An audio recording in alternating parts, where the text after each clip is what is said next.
കലമ്പലുകൾ കേട്ടിട്ടില്ലേ തുടികൊട്ടും കലർന്നോർത്തു ചിലമ്പിൻ കലമ്പലുകൾ അയ്യയ്യ വരവം വിളിപ്പൂല മെയിലണിഞ്ഞ കരിമ്പൂതം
last line of a famous poem.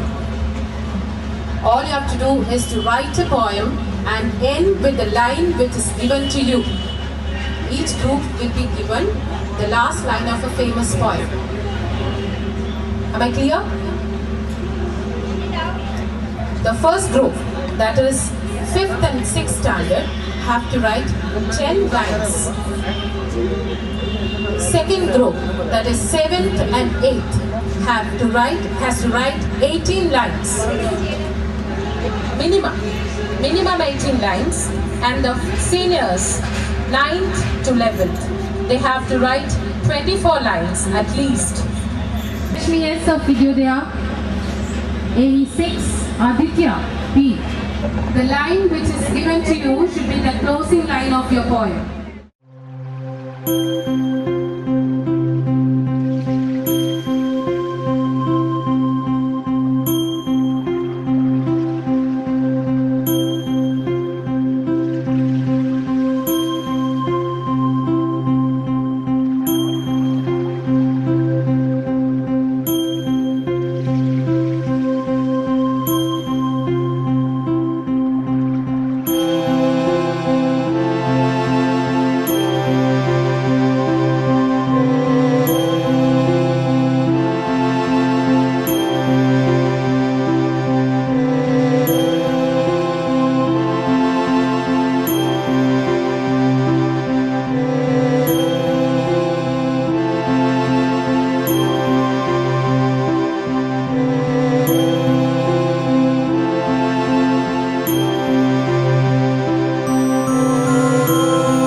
DC അന്താരാഷ്ട്ര പുസ്തകമേളയുടെ 2ാം ദിവസമായ ഇന്ന് സാംസ്കാരിക മേഖലയിലെ ഉജ്ജ്വല പ്രതിഭകളാണ് നമുക്ക് വേണ്ടി എത്തിയിട്ടുള്ളത്.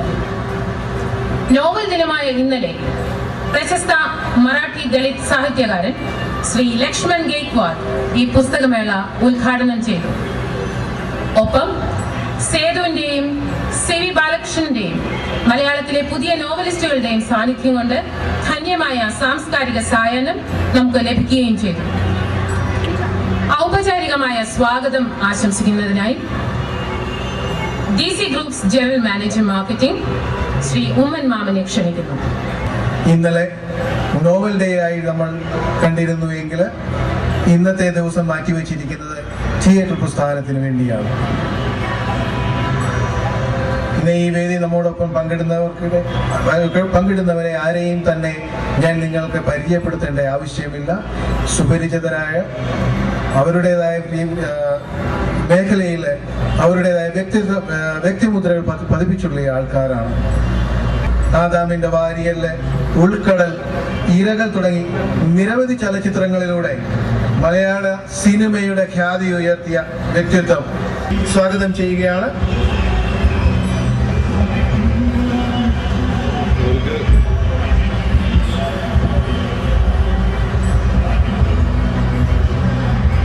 എഴുത്തുകാരനും സാംസ്കാരിക പ്രവർത്തകനുമായ ശ്രീ ടി.എ. ശങ്കരനാരായണനും നന്ദകുമാറും നമ്മുടെ പരിപാടിയിൽ പങ്കെടുക്കുന്നുണ്ട്. അവരെ ഏവരെയും ഞാൻ ഈ വേദിയിലേക്ക് സ്വാഗതം ചെയ്യുന്നു. പ്രശസ്ത നടനായ ശ്രീ മുരളിയുടെ അരങ്ങേറ്റം വഴികൾ വഴികാട്ടികൾ എന്ന പുസ്തകമാണ് ഇന്നിവിടെ പ്രകാശനം ചെയ്യപ്പെടുന്നത്.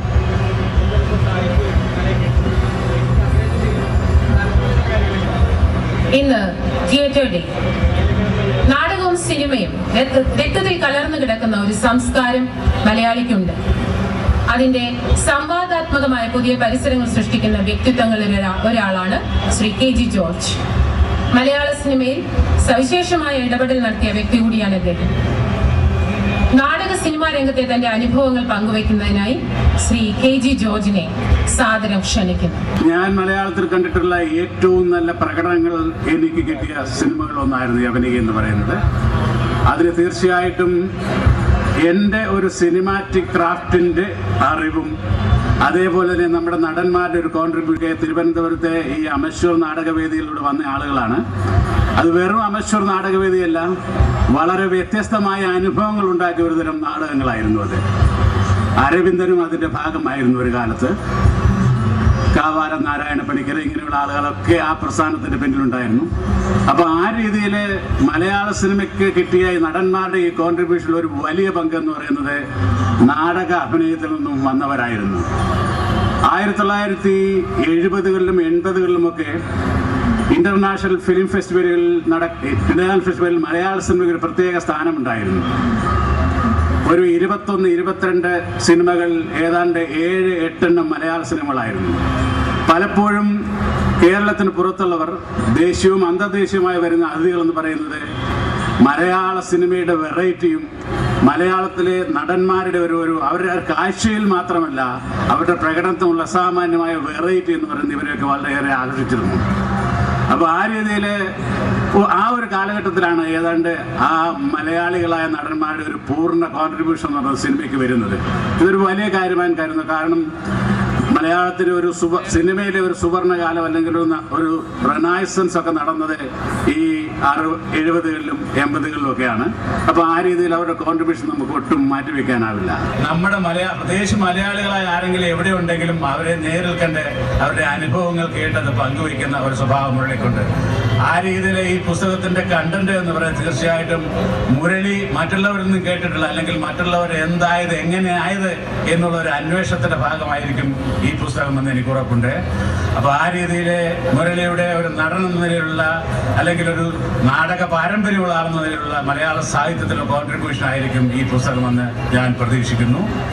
അധികം ഞാൻ നീട്ടുന്നില്ല.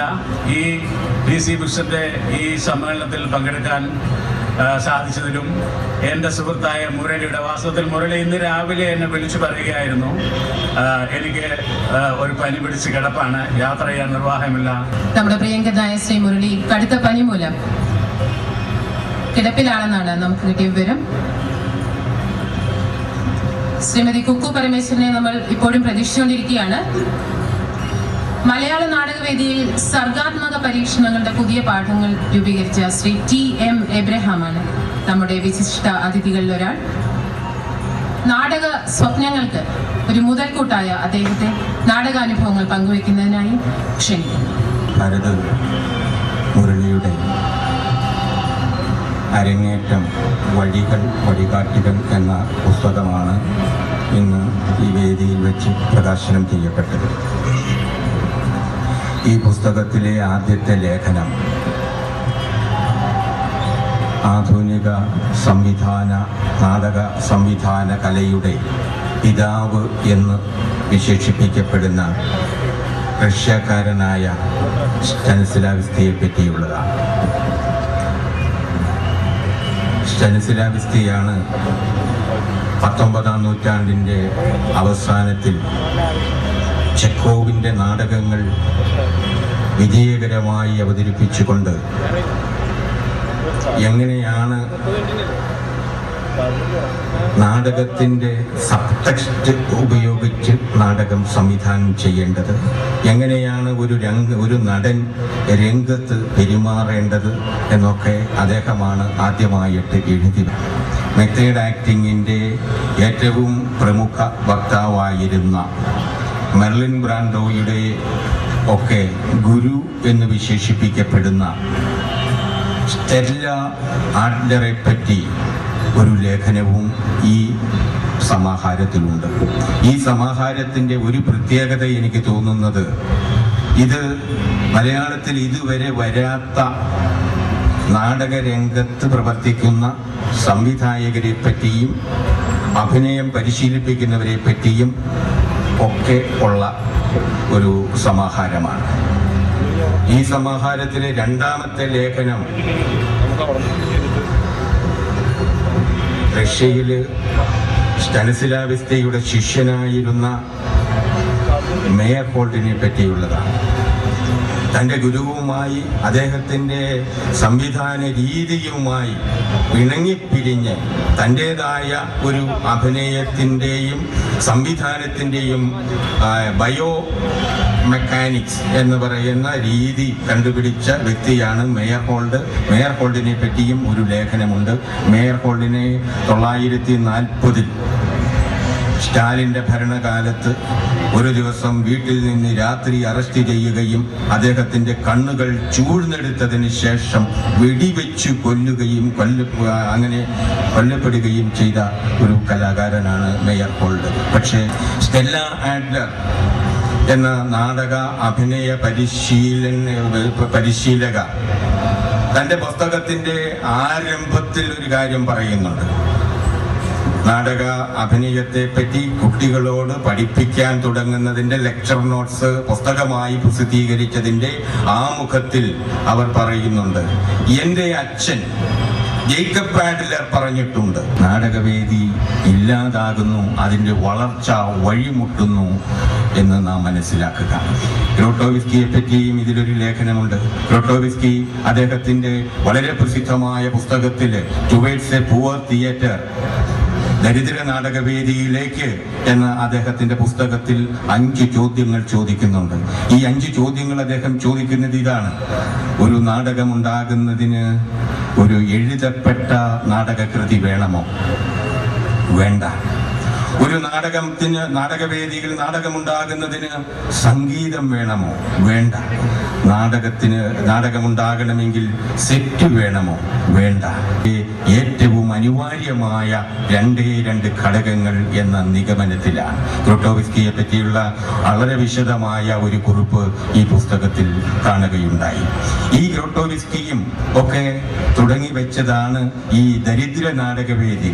നടന്റെ ശരീരം പ്രേക്ഷകനിലേക്ക് സംവേദിപ്പിക്കുന്ന കല ആണ് നാടകം. നടനും പ്രേക്ഷകനും തമ്മിലുള്ള കൊടുക്കൽ വാങ്ങലാണ് രംഗവേദിയിൽ നടക്കുന്നത് എന്ന് പറഞ്ഞയാള് ക്രോട്ടോവിസ്കിയാണ്.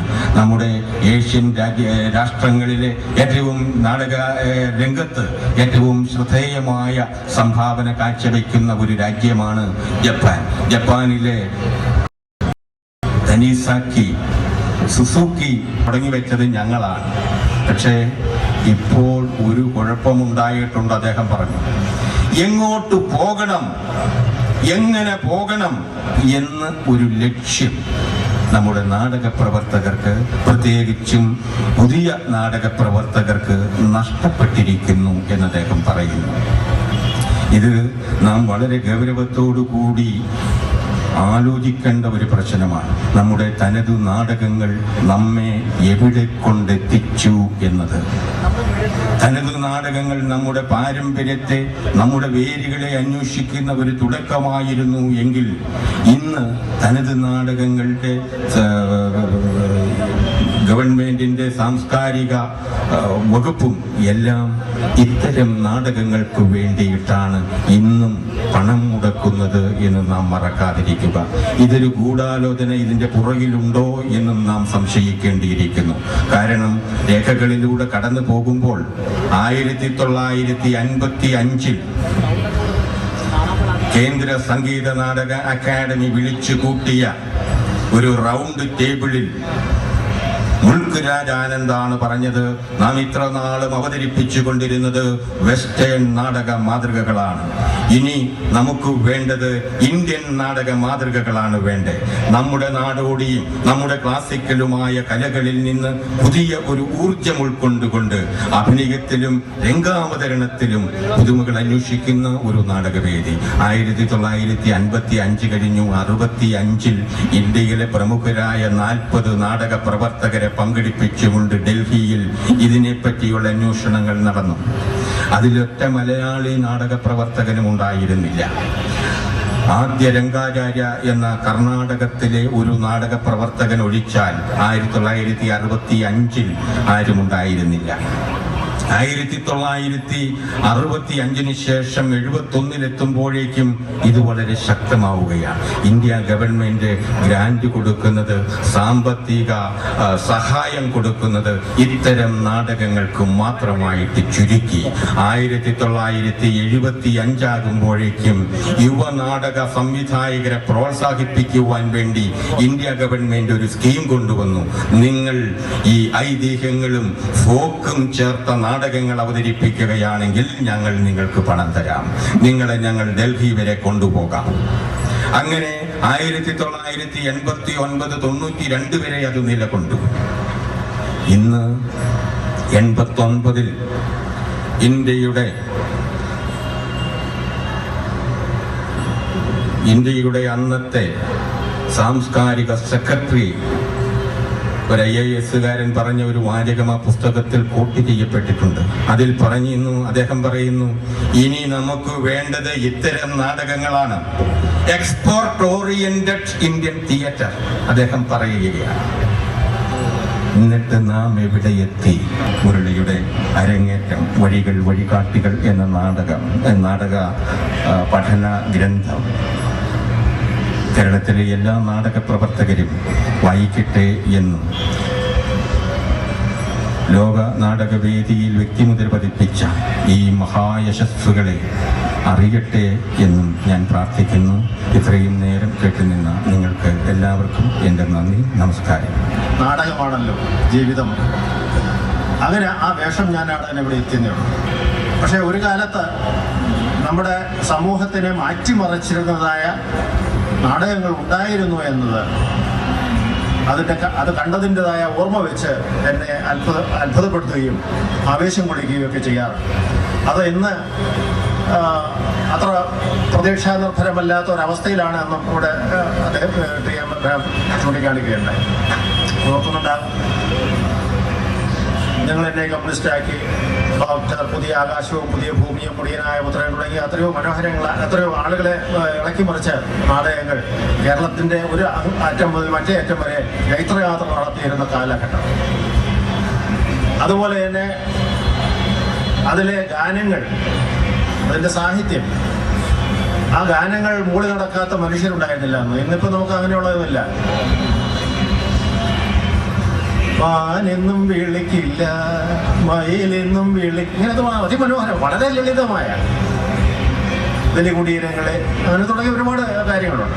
പക്ഷെ അതൊന്നും ഓർമ്മയിൽ എത്തുന്നില്ലാത്തതുകൊണ്ട് ഞാൻ പാടുന്നില്ല. പക്ഷെ എങ്കിലും അത് മനസ്സിനെ ഇക്കിളിപ്പെടുത്തുകയും വളരെയേറെ ആനന്ദഭരിതമാക്കുമായിരുന്ന ആ ഗാനങ്ങളുടെ സമ്പുഷ്ടമായൊരു ലോകം നമുക്കുണ്ട്. പുസ്തകത്തിനെ പറ്റിയിട്ട് ഞാനൊന്നും പറയാനില്ല, കാരണം എനിക്ക് അറിയേണ്ട അത് വായിച്ചിട്ടില്ല എന്നത് മാത്രമാണ്. ഈ പുസ്തകത്തിനും ഈ തിയേറ്ററിൽ നടത്തുന്ന അത് അനുസ്മരിച്ചവർക്കും ഇതിൻ്റെ ഭാരവാഹികൾക്കും ഞാൻ എൻ്റെ ആശംസകൾ അർപ്പിച്ചുകൊണ്ട് വിനീതമായി വിടവാം. നാരായണനാണ് നമ്മോട് സംസാരിച്ചത്. അടുത്തതായി DC ബുക്സിന്റെ അടുത്ത സുഹൃത്തും കുരുക്ഷേത്ര ബുക്സിന്റെ അമരക്കാരനുമായ ശ്രീ നന്ദകുമാർ നമ്മോടൊപ്പമുണ്ട്. ആശംസ പ്രസംഗത്തിനായി അദ്ദേഹത്തെ ക്ഷണിക്കുന്നു. മലയാളത്തിന്റെ പ്രശസ്തനായ അഭിനേതാവ് ശ്രീ മുരളിയുടെ അരങ്ങേറ്റം വഴികൾ വഴികാട്ടികൾ എന്ന പുസ്തകത്തിന്റെ പ്രകാശന ചടങ്ങിൽ കേൾവിക്കാരനായും ജോർജ് സാറിനെ പോലെയും എബ്രഹാം സാറിനെ പോലെയുള്ള ഈ രംഗത്തെ കുലപതികളുടെ വാക്കുകൾ ശ്രവിക്കാൻ വേണ്ടിയിട്ടാണ് ഞാനും ഇവിടെ എത്തിച്ചേർന്നത്.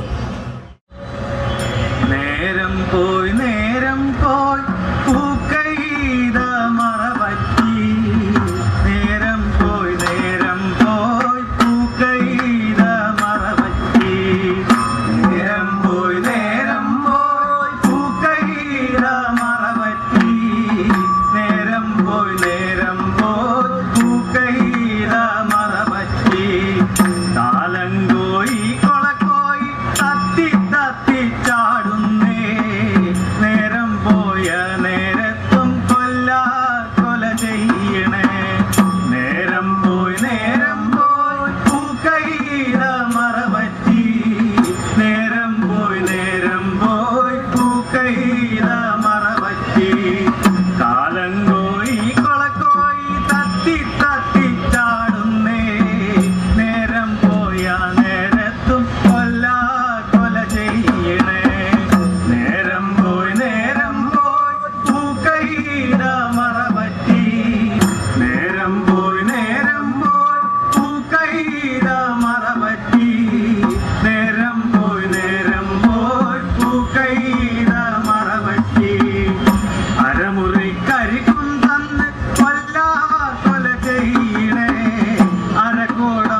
വെള്ളം തന്ന് കൊല്ല ചെയ്യണേ. നേരം പോയി പൂക്കൈത മറപറ്റി. നേരം പോയി പൂക്കൈത മറപറ്റി. ഏനവിടെ ചെന്നപ്പോ വീടില്ല മോടില്ല. ഏനവിടെ ചെന്ന പിന്നെ കെട്ടാ പൊരകെട്ടിച്ചേ. നേരം പോയി പൂക്കൈത മറപറ്റി. നേരം പോയി പൂക്കൈത മറപറ്റി. ഏനവിടെ ചെന്നപ്പോ വീടില്ല മോടില്ല. ഏനവിടെ ചെന്ന പിന്നെ കെട്ടാ പൊരകെട്ടിച്ചേ. നേരം പോയി പൂക്കൈത മറപറ്റി. നേരം പോയി പൂക്കൈത മറപറ്റി. ഏനവിടെ ചെന്ന പിന്നെ കെട്ടാ പൊരകെട്ടിച്ചേ. ഏനവിടെ ചെന്ന പിന്നെ കുത്താ കുളം കുത്തിച്ചേ. നേരം പോയി പൂക്കൈത മറപറ്റി.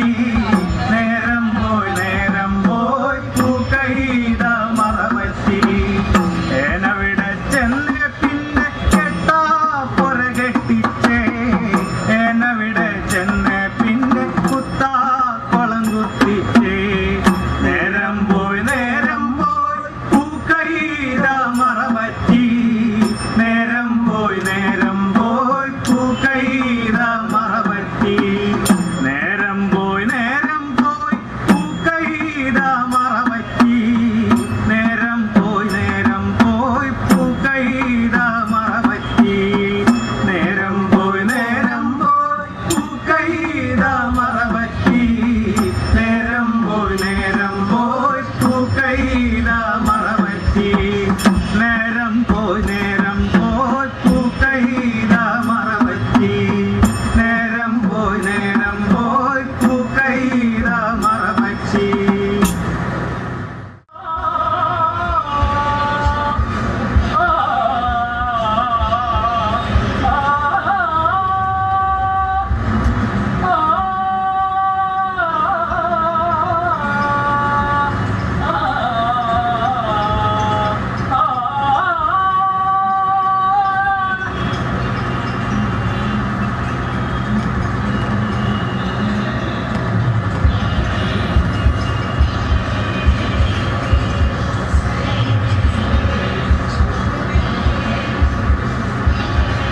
തെക്കുംപാട്ട തേങ്ങ വിറ്റ കണക്കിൽ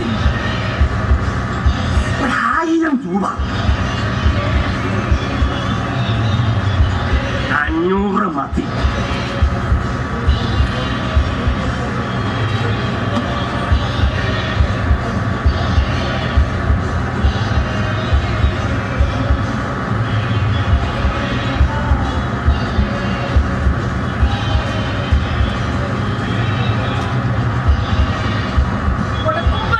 തേങ്ങ വിറ്റ കണക്കിൽ 2000. അത് 500 മതി.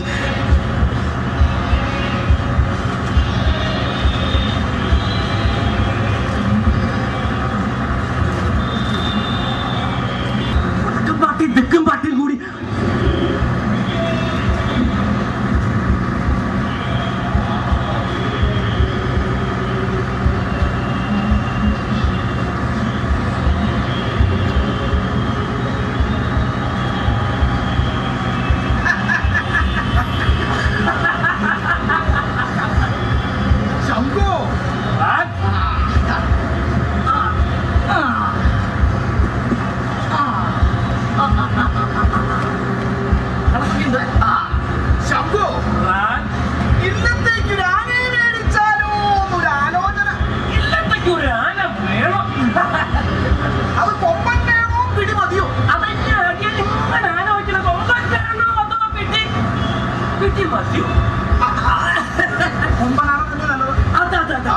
ഈ കൊമ്പനാനയുടെ അന്തസ്സൊക്കെ ഒന്ന് വേറെ തന്നെ.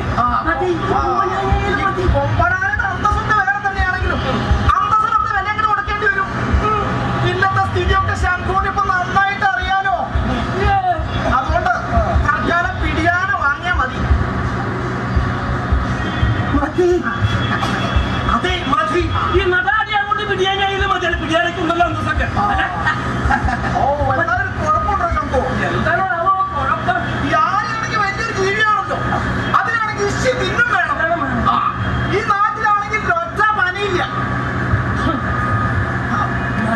നാട് മര്യാദക്ക് ആനയെ മേടിച്ച് പോറ്റാൻ കൂടി പറ്റില്ല എന്താ ഒന്നാമത്തെ ഇതാ നാട് നാട് ഇതാ ഒരു പണി ഉണ്ടാക്കുക കൊന്നറിയില്ല എന്തായി നാട് ഇങ്ങോട്ട് ഇറങ്ങി വാണോ ഇങ്ങോട്ട് ഇറങ്ങി വാ എനിക്ക് പണിയില്ലെന്ന് കേട്ടപ്പോൾ എന്തിനാ പന തെങ്ങിന്റെ തെങ്ങ് തെങ്ങിന്റെ പട്ടയം ആനക്ക് ഇഷ്ടാണ് തെങ്ങിന്റെ പട്ട ആന കരിമ്പ് തിന്നണ പോലെ അങ്ങോട്ട് തിന്നും തെങ്ങിന്റെ പട്ട ആന കരിമ്പ് തിന്നണ പോലെ അങ്ങോട്ട് തിന്നും പക്ഷെ തെങ്ങുമ്പോൾ നിത്യാനുള്ള ഈ വെട്ടലുണ്ടല്ലോ അല്ല പട്ട വെട്ടലേ അത് മോൻ അത്രയ്ക്ക് മോന ഇഷ്ടമാവാൻ തരലില്ലോ അതുകൊണ്ട് തൽക്കാലം ആനയെ വക്കോല് കൊടുത്തങ്ങോട്ട് വളർത്താം എന്നാ മതി അതെ ബിരിയാണി അങ്ങോട്ട് വക്കോല് കൊടുത്താലും മതി തിന്നോളും അല്ലെ എന്നൊരു കുഴപ്പമുണ്ടോ എന്താണാവോ കുഴപ്പം ഇന്നത്തെ ആനയ്ക്ക് വക്കോലോ കിടക്കണോ നാട്ടുകാർ കേട്ടാ മോശല്ലേ എന്തായി എനിക്ക് വക്കോല് കൊടുക്കാൻ വക്കോല് കേട്ടാ തന്നെ എനിക്ക് എന്തിനാ കാശ് കൊടുത്ത് മോശമാവാൻ നിൽക്കണേ ഞാനും പറയണേ എന്തിനാ കാശ് കൊടുത്ത് ആനയെ വിളിച്ച് മോശമാവണേ അതുകൊണ്ട് തൽക്കാലം ആനയെ വാങ്ങണം എന്നുള്ള പൂതി അങ്ങോട്ട് വേണ്ടാന്ന് വെക്കുക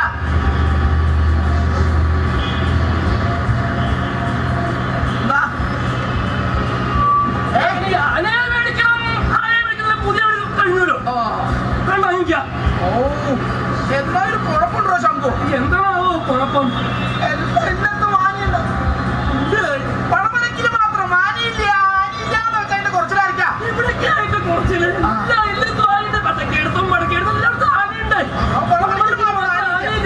കുറച്ചില്ലെങ്കിൽ താങ്കൾ ഉപായം ആലോചിക്കുക എന്തൊക്കെ ഉപായം കണ്ടെത്തുന്നതിന് വേണ്ടി എന്താ ആലോചിക്കുക എല്ലാം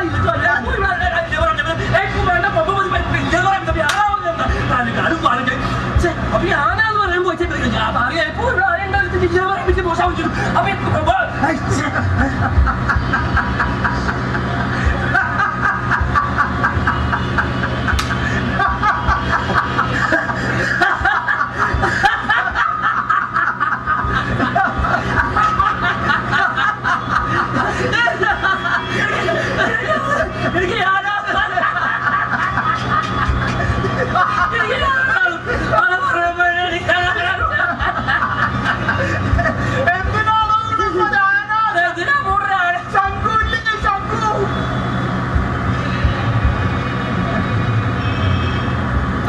ആനയ്ക്ക് ആന തന്നെ വേണമല്ലോ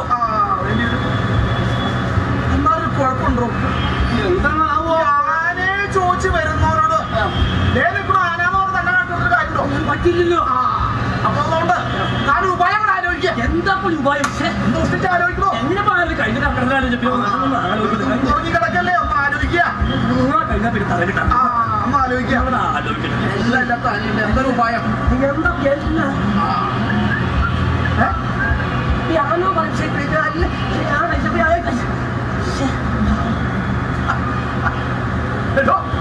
ഉപായം ഉപായം നാം തന്നെ കണ്ടെത്തി ഇങ്ങോട്ട് ഇടത്തോട്ട് വരാം ഇടത്തോട്ട് വരാം കൊടുത്തോ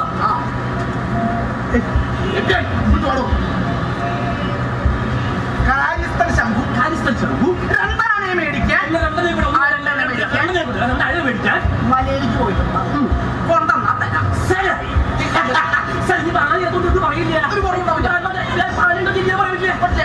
അപ്പൊ അതുകൊണ്ട് ശംഭു ഒരു കാര്യം അങ്ങോട്ട് ചെയ്തോളാം ഇല്ലത്തേക്ക് ഒരു ആനയെ മേടിക്കണവരെ ശംഭു ഇവിടുന്ന് അങ്ങോട്ട് വിട്ടുന്നാളാം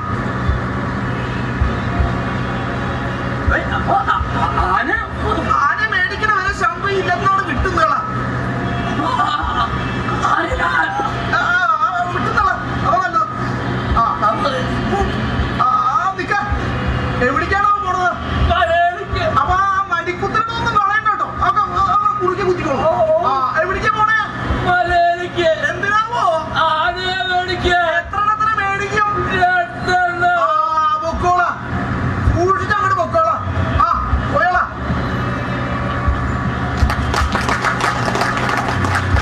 ഉണ്ടാക്കാൻ എന്തൊക്കെ ചെയ്യാന്നൊക്കെ പറയുന്ന ഒരു എക്സസൈസ് അഭിനയം പഠിക്കാനൊക്കെ ആയിട്ടുണ്ട് എന്ന പോലെ ചെറിയ സമയം വേണ്ടി സൂക്ഷ്മമായ ചർച്ച അത്ര കണ്ടാൽ മതി പക്ഷെ സുഖം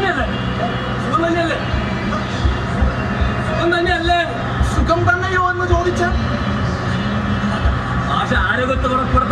പോട്ടെ വിശുദ്ധ. എന്തിനെയാണ് നാം ആരോഗ്യം എന്ന് പറയുന്നത്? എന്തിനെയാണ് നാം ആരോഗ്യം എന്ന് പറയുന്നത്? എനിക്ക് സുഖം തന്നെ എന്ന് ചോദിക്കുന്നു, എനിക്ക് എങ്ങനെയിരിക്കുന്നു എന്ന് ചോദിക്കുന്നത് ഒന്നല്ലല്ലോ. ഞാൻ ആരാണ്? ആദ്യം അത് പറയും. മാഷല്ലേ? അതിനെ കുറിച്ച് കഠിനമായ തർക്കമുണ്ട്. അയ്യോ, തർക്കിക്കുന്നുണ്ട് മാഷെ. മാഷ അച്ഛനോട് ചോദിച്ചാൽ പോരെ. ഇങ്ങോട്ട് നീങ്ങിയിരിക്കും, ഇങ്ങോട്ട് നീങ്ങിയിരിക്കും, ഇവിടെ ഇരിക്കും. ഈ പേര് എന്ന് പറയുന്നത് എന്തിനാണ്? നാം എന്തിനെയാണ് പേര് എന്ന് പറയുന്നത്? പേര് നമ്മൾ എന്തിനാ പറയുന്നത്? മനുഷ്യനെ പരിചയപ്പെടാൻ. അപ്പോൾ മനുഷ്യന് മാത്രമേ ഉള്ളൂ പേര്? മനുഷ്യന് മാത്രമേ ഉള്ളൂ പേര്? മനുഷ്യന് മാത്രമല്ല, മറ്റേ മൃഗങ്ങളെ നമ്മൾ അങ്ങനെ തിരിച്ചറിയും. മനുഷ്യനെ മൃഗങ്ങളെയൊക്കെ തിരിച്ചറിയാനുള്ള മനുഷ്യനും മൃഗങ്ങൾക്കും മാത്രമേ ഉള്ളൂ പേര്. അപ്പൊ നമ്മൾ ഈ കൊതു തുടങ്ങിയ പ്രാണികളെ എങ്ങനെ തിരിച്ചറിയും? മനുഷ്യനെ മൃഗങ്ങളെയും കൊതു ഒക്കെ തിരിച്ചറിയാൻ. അത് മാത്രമല്ലല്ലോ, ഒരു വസ്തു, മൈക്ക്, കസേര തുടങ്ങിയ വസ്തുക്കൾ നമ്മൾ എങ്ങനെ തിരിച്ചറിയും? മനുഷ്യനെയും മൃഗങ്ങളെയും വസ്തുക്കളെയും കൊതു ഒക്കെ തന്നെയാണ്. അപ്പോൾ നമ്മൾ ഈ അവസ്ഥകളെ എങ്ങനെ തിരിച്ചറിയും? അവകാശം, കാറ്റ്, ഇതൊക്കെ ഇത്തരം അവസ്ഥകളെ നമ്മൾ തിരിച്ചറിയും. മനുഷ്യനെയും മൃഗങ്ങളെയും വസ്തുക്കളെയും ആകാശത്തെ തിരിച്ചറിയാനുള്ള പിന്നെ നമ്മുടെ ആന്തരവൃത്തികൾ, ബാഹ്യവൃത്തികൾ, പിന്നെ പിന്നെ ചേർക്കാൻ അവർ ഇത്യാദി ചേർത്തുകൂടെ? എന്നിട്ട് മതി, ഇത്യാദി ചേർത്താൽ മതി. കാര്യം സ്പഷ്ടമാകട്ടെ പറയുന്നു. ഈ പേരെന്ന് പറഞ്ഞാൽ മനുഷ്യനെ അറിയാം. മനുഷ്യനെയും മൃഗങ്ങളെയും പ്രാണികളെയും വസ്തുക്കളെയും ബാഹ്യവൃത്തികൾ, ആന്തരിക വൃത്തികൾ, അറിയാനുള്ള പരിചയപ്പെടാനുള്ള ഒരു ഇതിനാണ് നമ്മൾ പേരെന്ന് പറയുന്നത്. വിശുദ്ധ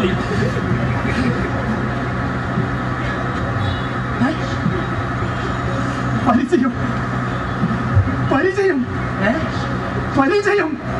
നാം എന്തിനാണ് പരിചയം എന്ന് പറയുന്നത്? ഞാൻ ഒന്നിനെയും പരിചയം എന്ന് പറഞ്ഞില്ല, ഭാഷ വല്ല പറഞ്ഞ ഭാഷ വഴി പറയും. ഭാഷ വഴി സ്വതന്ത്ര പദാർത്ഥങ്ങളുടെ വ്യത്യാസം വേർതിരിച്ച് അവയെ സ്വതന്ത്രമായി അറിയുക. ഇതിനോട് നിങ്ങൾ യോജിക്കുന്നില്ലെങ്കിൽ എനിക്ക് യാതൊരു യോജിപ്പില്ലായ്മ. അല്ല, ഇതിന്റെ ഒരു അംശത്തോടെങ്കിലും, അതിന്റെ അംശത്തിനോട് പോയിട്ട് അതിന്റെ കണികോട് പോയിട്ട് അതിന്റെ തന്മാ എനിക്ക് യാതൊരു അല്ല, നിങ്ങൾക്ക് യോജിപ്പില്ല, പ്രശ്നമില്ല. ഇനി മറ്റു വലുതുണ്ടെങ്കിലോ? അതിനെ DC ബുക്സിന്റെ സ്ഥലത്ത് ധൈര്യം ആരുണ്ട് എന്റെ മാഷ്? അപ്പൊ സമ്മതിച്ചല്ലോ. സമ്മതിച്ചു. ഇനി പേര് മാത്രമാണോ എന്നെ പരിചയപ്പെടുന്നുള്ള ഒരു മാർഗം?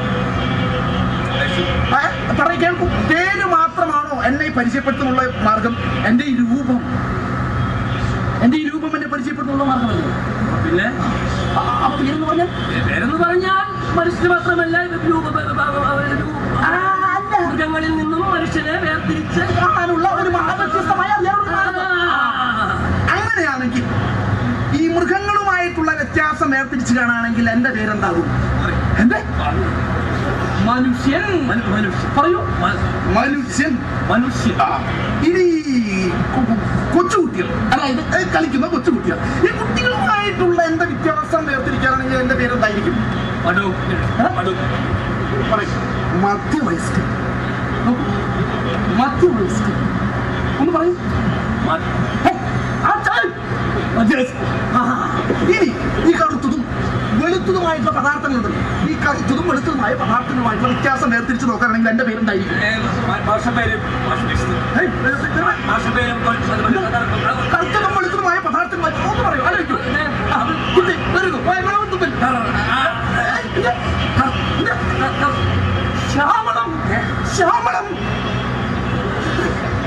ശ്യാമളം.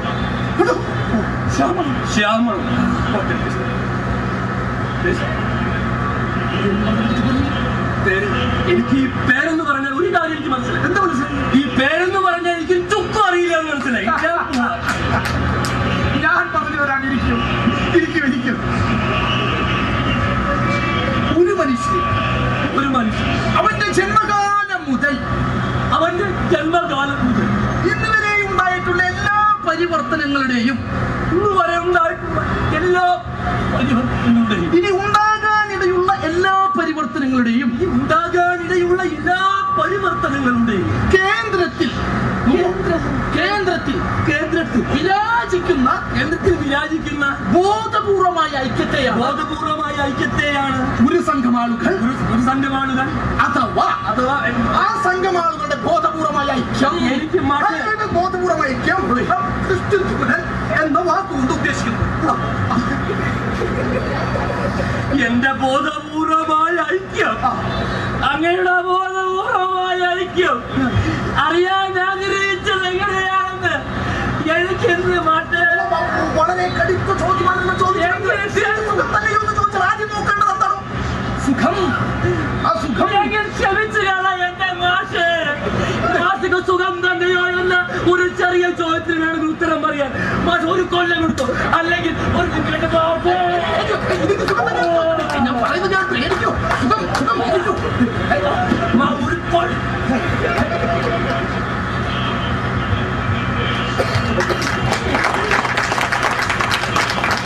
ഇവിടെ ഇത്രയും സമയം ഞങ്ങളുടെ വളരെ എളിയ കലാസൃഷ്ടി ക്ഷമയോടുകൂടി കണ്ടിരിക്കുന്നത് നിങ്ങൾക്ക് എല്ലാവർക്കും എൻ്റെയും ജോസിൻ്റെയും വേണ്ടി വളരെ സന്തോഷമുണ്ട്.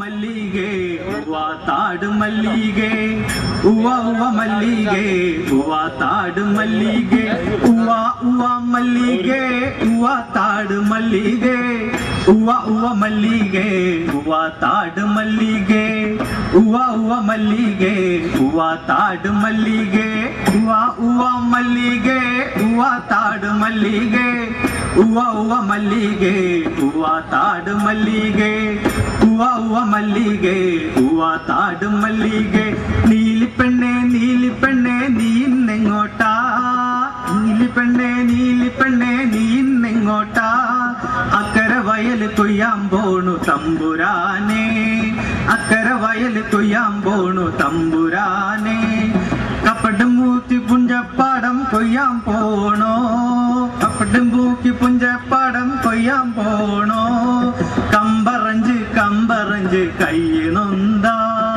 കമ്പറഞ്ച് കമ്പറഞ്ച് കയ്യിനൊന്താ അഞ്ച് പണം താലി കെട്ടി നെഞ്ച് നൊന്താ അഞ്ച് പണം താലി കെട്ടി നെഞ്ച് നൊന്താ മല്ലികേ താട് മല്ലികേ മല്ലികേ താട് മല്ലികേ മല്ലികേ താട് മല്ലികേ ഒന്നാം കുന്നുമ്മ ഒന്നര കുന്നുമ്മ ഒന്നാം കുന്നുമ്മ തെങ്ങുന്നട്ടെ ഒന്നര കുന്നുമ്മ വയന്നട്ടെ ഒന്നാം കുന്നുമ്മ ഒന്നര കുന്നുമ്മ ഒന്നാം കുന്നുമ്മ തെങ്ങുന്നട്ടെ ഒന്നര കുന്നുമ്മ വയന്നട്ടെ കാതിലോല പൊന്നോല കാണാൻ ചെന്നപ്പോ തെങ്ങോല കാതിലോല പൊന്നോല കാണാൻ ചെന്നപ്പോ തെങ്ങോല മല്ലികേ താട് മല്ലികേ മല്ലികേ താട് മല്ലികേ മല്ലികേ താട് മല്ലികേ മല്ലികേ താട് മല്ലികേ മല്ലികേ താട് മല്ലികേ മല്ലികേ താട് മല്ലികേ മല്ലികേ താട് മല്ലികേ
സോറി അറിയാതെ പറ്റണം സാർ സോറി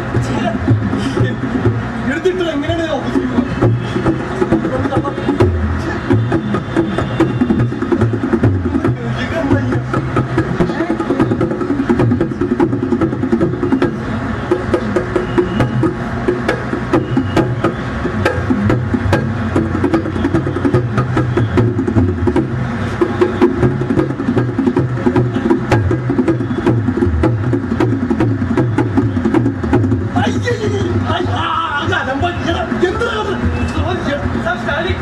എന്ത് ചളി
teams were final.